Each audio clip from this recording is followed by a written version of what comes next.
Sige, kanta-kanta. Tuloy. Ikaw ang lahat sa akin.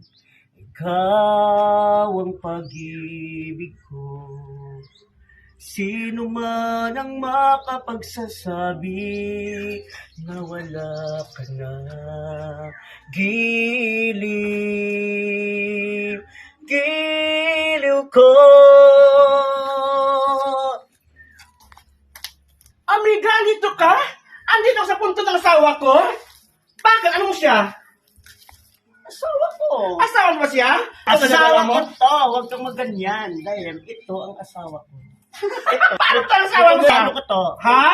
Paano saging asawa mo siya? Ang alam mo, amiga, wala kang anak. Wala kang anak. Nabuntos ka ba niya? Itong anak ko na. Saan ang anak mo? Dito.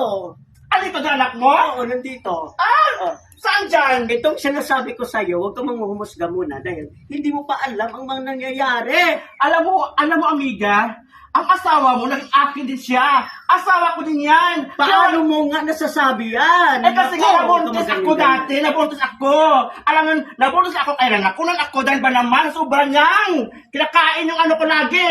Anong kinakain sa'yo? Ay, kinakain lagi yung ano ko yung, di ba alam?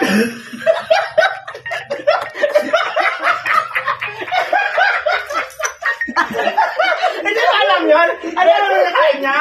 Ha? Nakain na lagi yung ano ko, yung tinapay ko. Ha?